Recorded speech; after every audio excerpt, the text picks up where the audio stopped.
WWE is all about larger-than-life characters and immersive storytelling, but sometimes wrestlers completely shatter that illusion. Whether it's calling out bad production, exposing WWE's strange logic, or just acknowledging how ridiculous wrestling can be, these moments took the audience completely out of the show in the most hilarious way possible. During their heated feud, John Cena completely destroyed Roman Reigns on the mic. When Roman stumbled over his words, Cena smirked and said this: "It's called a promo, kid, and if you want to be the big dog, you're gonna have to learn how to do it, so go ahead."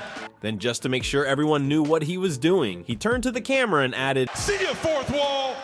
A savage moment that left Roman speechless. We all know WWE cameras just happened to be in the perfect place to capture every dramatic backstage moment, but Dean Ambrose wasn't about to ignore the obvious. While conducting an interview, he casually pointed out how weird it is that a camera was there in the first place. Instead of pretending like it was natural, Ambrose basically said, "Well, there's cameras in here. It'd be kind of weird if there were cameras in the locker room if we didn't have an interview." And honestly, that's a great question.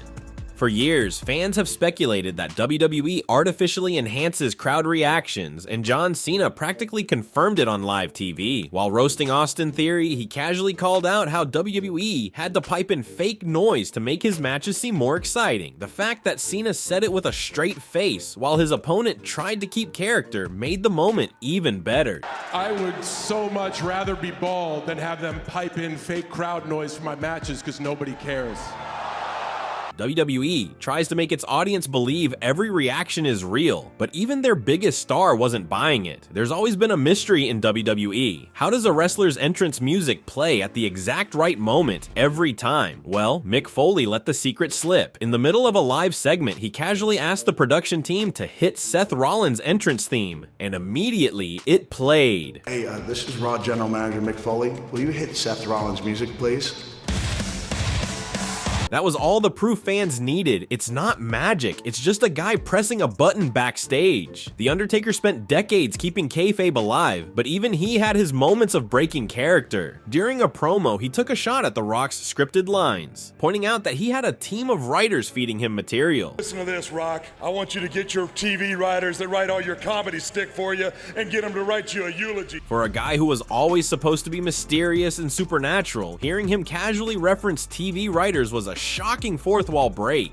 Every year, there's a moment in the Royal Rumble where a wrestler stops someone from eliminating another competitor, even though they should be trying to eliminate everyone. During the 2023 Rumble, Corey Graves finally snapped and pointed out how ridiculous this is. He openly questioned why someone would stop an elimination, calling it the dumbest strategy ever. He said exactly what every fan at home was thinking. A second. What we just saw happens in every Rumble match, and it drives me up a wall. If somebody's in the process of getting eliminated, why would you go and try to eliminate the person who's trying to eliminate the other person? Well, because it's stupid. Well, you're trying to. WWE loves banning wrestlers from ringside, but somehow they always find a way back. Daniel Bryan had enough and questioned how WWE, a billion-dollar company, couldn't afford decent security. Honestly, he had a point. I don't know why this happens. Okay. Every time we ban somebody from ringside or we ban somebody from the arena, they always show up. Can we not afford good security? There needs to be we some are other a billion-dollar steps. company. Yes. Most WWE promos start the same way. Wrestlers walking out, grabbing a mic, and talking about last week. John Cena decided to point that out on live TV before doing the exact same thing. At least he acknowledged the pattern. You guys ever notice that every time somebody comes down that ramp from Monday Night Raw, they just get a microphone and talk about what happened last week? You know what? Tonight, I am going to do the exact same thing, because I'm a little bit upset about what happened last week. When WWE is done with a wrestler, they usually just stop booking them, but DX decided to take things a step further when they wrote the Spirit Squad off TV in the most ridiculous way possible. After beating them down, DX stuffed all 5 members into a giant box, slapped a shipping label on it, and sent them to Ohio Valley Wrestling. If you're wondering why that's funny, OVW was WWE's real-life developmental system at the time. In other words, DX wasn't just writing them off TV, they were literally sending them back to developmental in real life. It was one of the most absurd yet perfectly fitting fourth wall breaks in WWE history.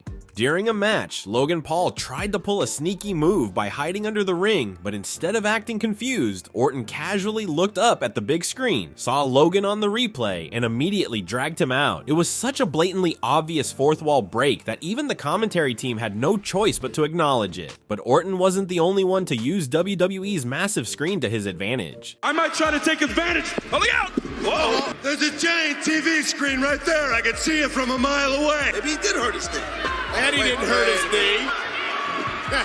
For over a decade, fans have begged for John Cena to turn heel, and one night he finally teased it. He paused, acted like he was about to do something drastic, then immediately broke character and laughed. It was a hilarious way to troll the audience, proving that Cena knew exactly what they wanted but had no intention of giving it to them. I got it. How about a little heel turn? You see, that's the excitement that I'm talking about. And when Kofi Kingston made his WWE debut, he wasn't introduced as the Ghanaian American wrestler we all know today. Instead, WWE billed him as a Jamaican superstar, complete with a fake accent and all. For a while, Kingston stuck with the gimmick, keeping up the Jamaican persona in every promo and interview. That is until one slip-up changed everything. During the build-up to Bragging Rights 2009, Kofi was part of Team Raw and was trying to calm down tensions between his teammates. But in the heat of the moment, he completely dropped the Jamaican accent, and that's when Triple H saw his opportunity. Without missing a beat, Triple H turned to him and asked, "Aren't you supposed to be Jamaican? What happened to your accent?" The moment was hilarious. From that day forward, Kofi's Jamaican accent mysteriously disappeared forever. For years, wrestling fans had one big question. Why does only one person ever answer an open challenge? Logically, wouldn't every single wrestler on the roster be sprinting to the ring for a free title shot? Well, in 2023, WWE finally addressed this long-running inconsistency when NXT showed exactly what happens backstage during an open challenge. As soon as a wrestler announced the challenge, the cameras cut to a chaotic scene backstage where multiple superstars were literally racing each other to be the first one through the curtain. It was hilarious, and at the same time, it actually made sense. John Cena has never been one to hold back when it comes to roasting his opponents, and the Usos got a taste of his brutal wit during a special Raw reunion on July 22, 2019. In a rap battle segment, Cena decided to take things to another level by pointing out that the Usos looked a little too familiar, just like their mugshots. y'all look just like your mugshots. The crowd erupted, and to their credit, the Usos took the joke in stride, even dapping up Cena after the Savage line. But in a bizarre twist of fate, just 3 days later, reality hit hard when Jimmy was arrested for driving under the influence. Kevin Owens has been part of some bizarre WWE moments, but one of the weirdest was when he randomly got hit in the face with a pie on SmackDown. The mystery of who threw the pie was never solved, and WWE just moved on like it never happened. Later, Owens sarcastically brought it up and joked about how WWE had incredible technology that allowed fans to literally see through his eyes. But somehow, with all that power, they still couldn't figure out who threw the pie.